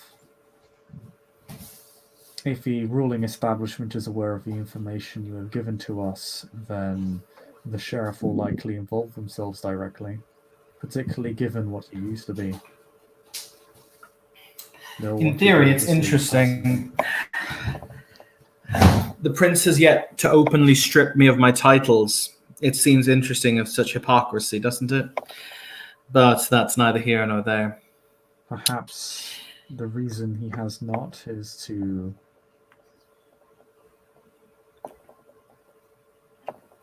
If they plan to destroy you, perhaps they intend to pin it on your rival.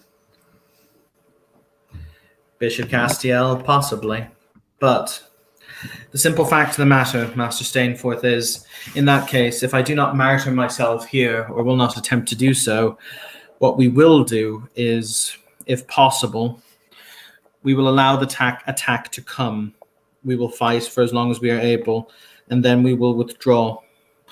We will require individuals to be made aware of what will happen by very private channels. I assume you, considering I have met your dear friend whom probed my mind in your own university, you have such individuals who are able to go on scene.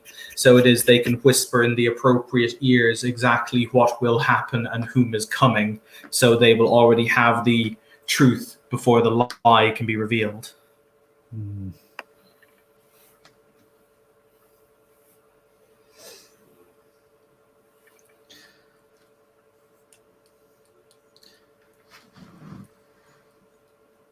He gives another moment of silence over the phone. For the record, I have put him on speaker in case anyone wants to shout at him. Feel free. You have some individuals on hand that can assist you in this matter.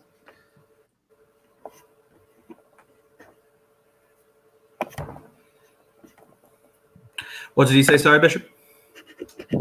He said he has some individuals on hand that can assist you in this matter. Good.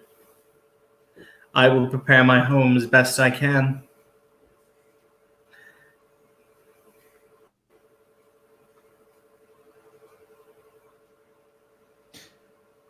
I do not intend to give it up lightly.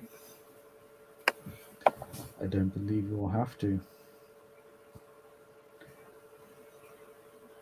As you say, if you survive the initial assault, they'll not have a second opportunity to do so again.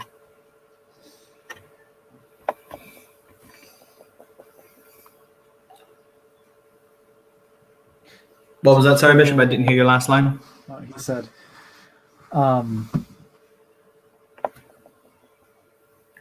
He said, as you say, if they attempt to destroy you, they will not have they will not have an opportunity to do so again.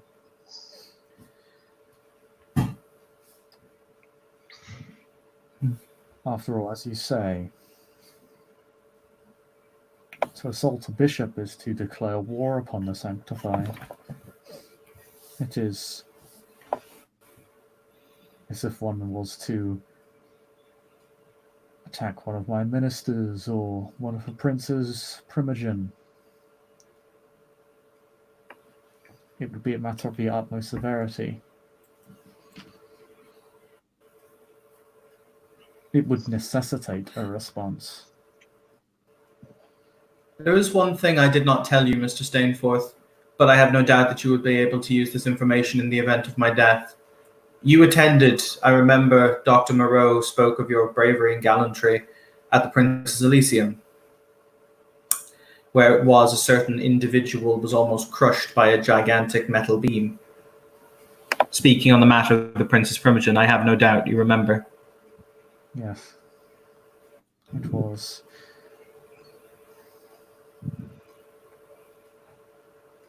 Sad as it is to say, par for the course, it seems, in these nights. Indeed. However, there is one thing you don't know.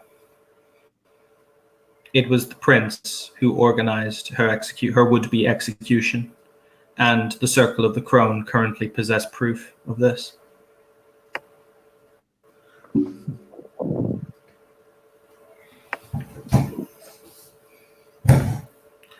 I have no doubt that the prince is going to move against me personally. He will use her and her militant arm to attack me during the day. Perhaps information can find suitable ears. That is interesting. I've been in correspondence with the former keeper. It appears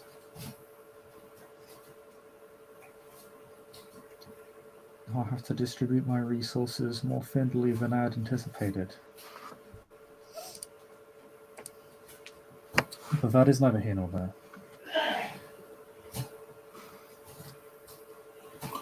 Do you have a specific time frame for this supposed attack upon your haven? From what I've been informed, I do not have a specific time exactly, but I've been given a time range of 48 hours. 48 hours from when I received a particular communication. Though the communication, he looks at Jenna and kind of asks, "How long have you had this communication, give or take? Like, have you had it for 12 hours?"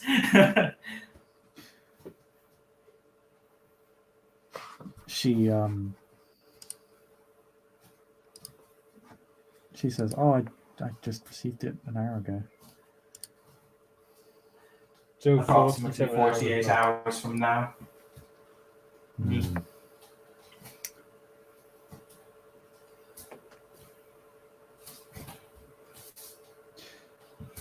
Another stretch of silence, but this time it's longer.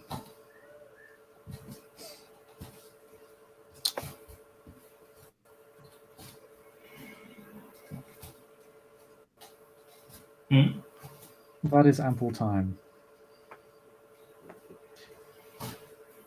I will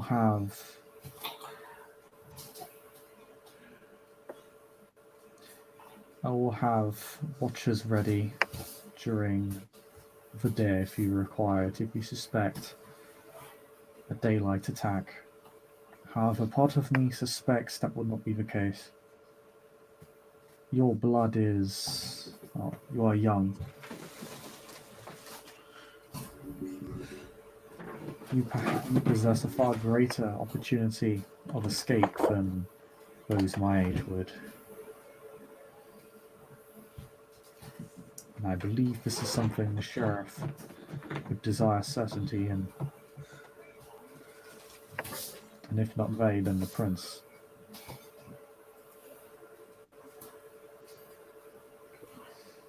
In that case, we will face them. He looks towards Charlie and he smiles. I found wisdom in the most unusual of places. As he looks at his kid like, no, I don't usually get wisdom from you. I wasn't expecting this. This is new for me. As she says, he looks at Jenna. If those in the underworld wish to fight, we will accept their help. I, as a bishop of the sanctified, will ask. No, will beg for their help. Let them come out of the darkness, if they are willing.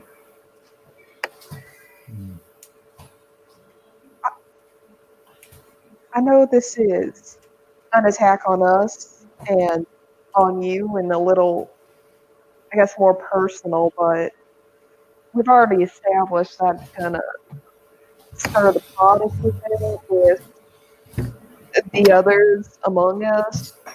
Surely the prince has people who aren't exactly his friends. I think Sarah has probably fond of them. Maybe we can talk to them. It's real short notice, but even that be a little better than nothing.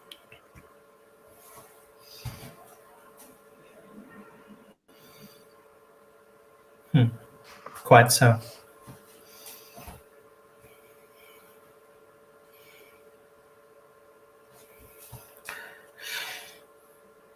All right. We have a rough semblance of a plan, and that's all that's ever required. If these are to be the opening shots of this conflict, let them happen here.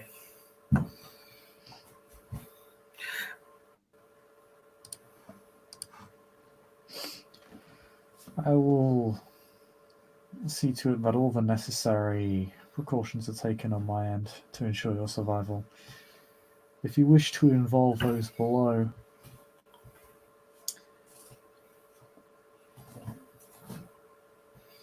well, the more the merrier, as they say. There are many dozens of this. There are many dozens of kindred within the sanctified, within the Carthian movement, who can take responsibility for them, who should, by God, take responsibility for them. Let them be uplifted, because when the prince's domain burns, many will die, and a new and better domain can be made for those who were willing to fight for something.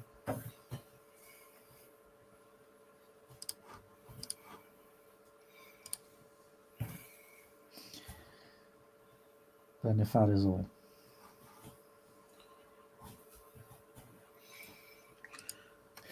I shall be on my way. Good evening to you all. And Good evening. anyone who's dead. Yeah, Farthingburn's going to get off his couch. If none of you object, I'm going to have a lie down somewhere quiet. And when my head stops spinning, I'll start work on oublieting the building.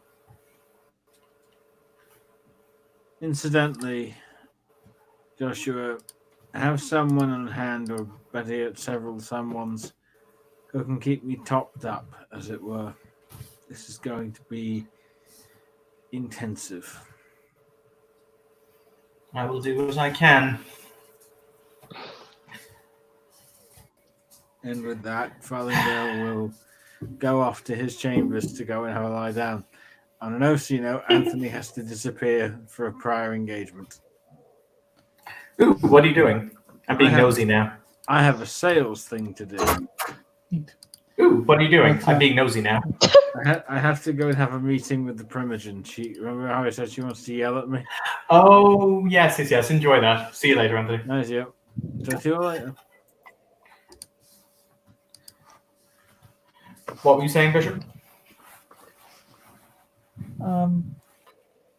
with Farthingdale vanishing into the ether, as he does. He's very good at it. He has a very certain set of skills. He does. Jenna will turn to you, Joshua. Now that we know this attack is coming, should some of us attempt to move away, or should we all stay in the same place?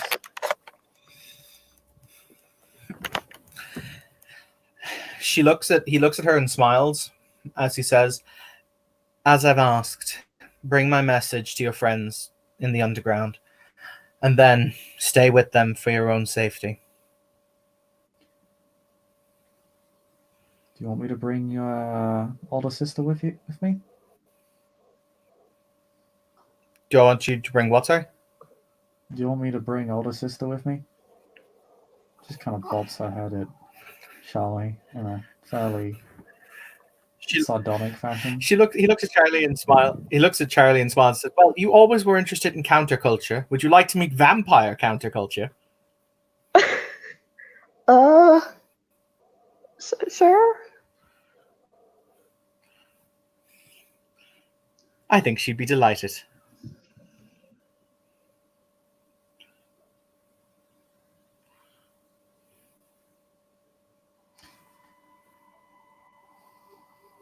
There is a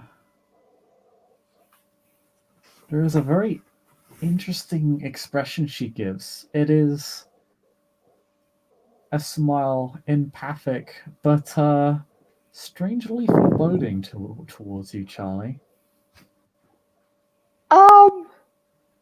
Would it be like empathy to figure out what vibe that I get from that? Yeah, roll me with sympathy.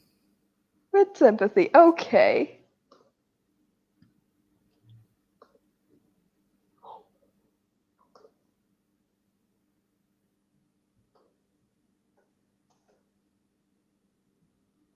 Fucking damn it. No successes. It's funny to see a kindred younger than you look at you as if you were a child. Given the situation in which we meet, I'm gonna call it valid.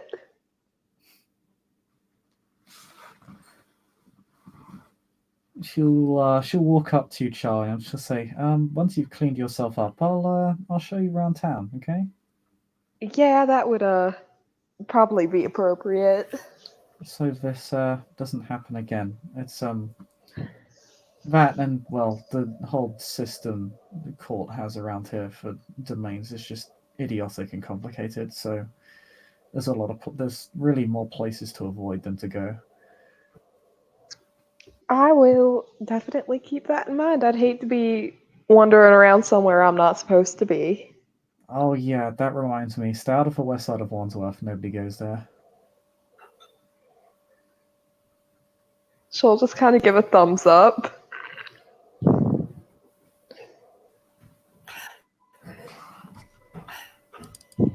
Well, Mr. Jones, you have an office on the second floor.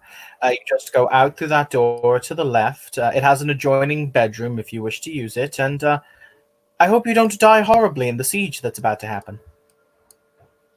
The entire time this whole conversation about war has been going on, Jones has just been standing in the background with a look on his face like, oh no. Oh god, no. Best/worst job interview ever. Yeah, does there happen to be a gun in the office? Because I feel like I might need a gun. I'm sure we can arrange you one. Excellent. I'll get started then, I suppose. Excellent. I guess that is. As I said, it's just down. Oh no, you finish your thing. As I said, the office is just down the stairs. Is just down the hall to the up the stairs at the left. You can't miss it.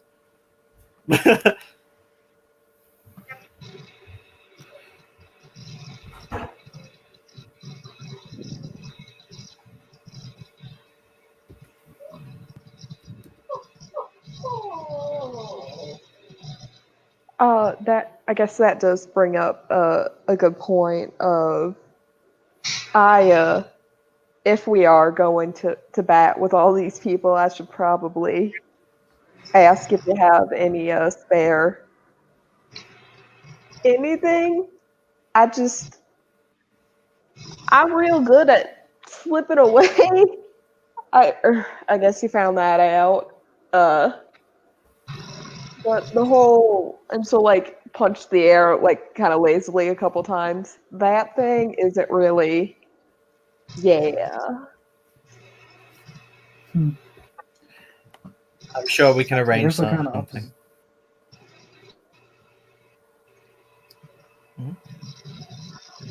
That makes us opposites.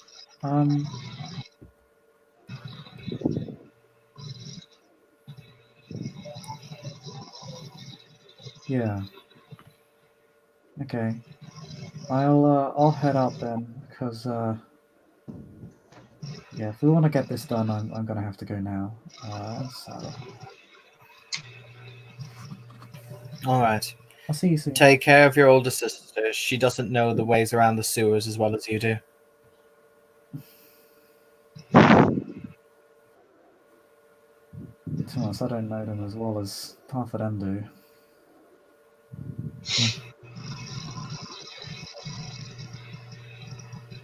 Yeah, okay. What's your name again? Just looking at Charlie. Oh, my name's Charlie. Alright, we're gonna go on an adventure now. Okay.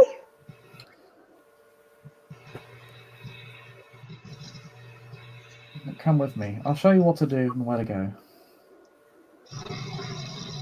All right.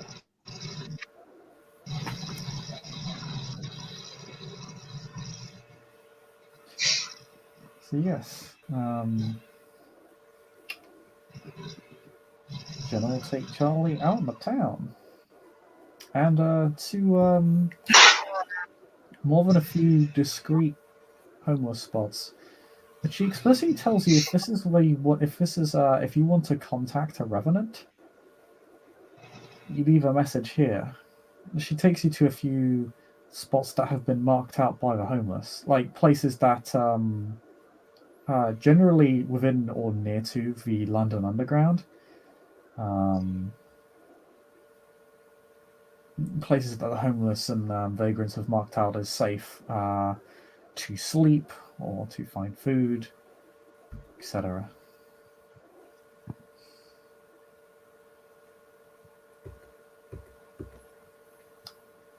I cool to drop the broadcast there, Bishop? Yes, we are. I think that is a good place to end it. Thank you, players, for playing. Thank you, watchers, for watching. This has been another scene in Vampire the Requiem. Requiem for London. Good day.